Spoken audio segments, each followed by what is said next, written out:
stressé, c'est un bon moyen de relâcher toute mon énergie. The good thing about kayak is you get balance in your life, right? On n'est pas obligé de sortir de la ville pour finalement être dans la nature. À moins de 15 minutes du centre-ville de Toronto, loin du brouhaha urbain, on fait du canot-kayak sur le lac Ontario. J'adore ça parce que le matin, en été, on a les entraînements à 5 h du matin. Et puis, il y a encore de la brume sur l'eau quand on se réveille, puis on va ramer. Vraiment, on ne se croirait pas en ville.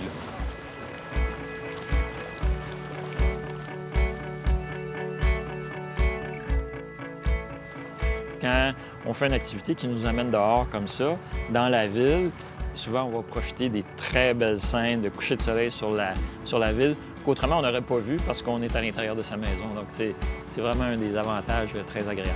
It's a great feeling on the water. You're close to the water, and it's very pleasant. And it also can be kind of fun if there's wind and waves, too. Au Club Balmy Beach, on ne fait pas de discrimination. Que vous ayez 8 ans ou 88 ans, vous êtes bienvenus.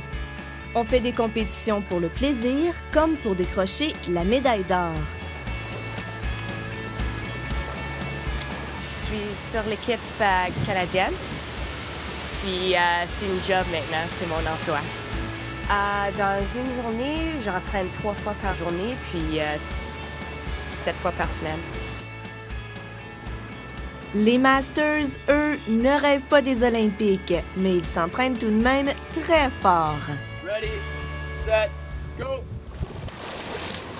Go, go, go, go! Un entraînement pour les Masters, c'est 3 fois par semaine et ça dure 2 heures. Évidemment, la première demi-heure, bon, il y a le réchauffement, il y a la préparation des bateaux, alors ça prend environ une demi-heure. En réalité, on va être sur l'eau environ autour d'une heure et demie. Et c'est des entraînements qui sont graduels et c'est de toute beauté de voir des personnes plus âgées à tête complètement blanche, mais en belle forme, qui pagaient dans des bateaux de course à un rythme très confortable par pur plaisir. Le club a aussi des programmes pour les athlètes handicapés.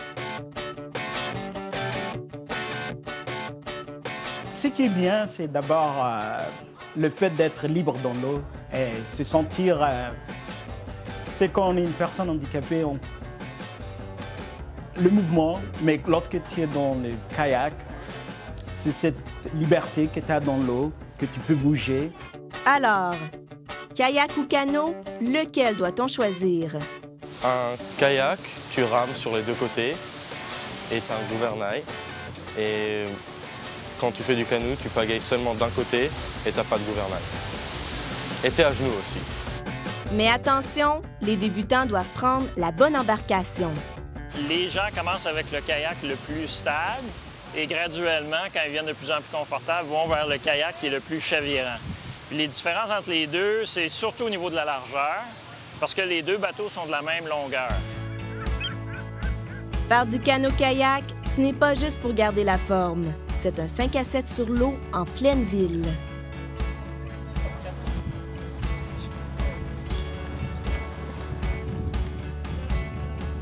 Même si c'est un club de course, on ne se prend pas au sérieux. Donc, on aime s'entraîner, se donner un défi personnel, mais pour le groupe, c'est vraiment très social et très convivial. Ready, set, go! It's more fun than running on a treadmill. It's more fun than pumping weights. Le plus difficile, c'est probablement d'accepter de chavirer.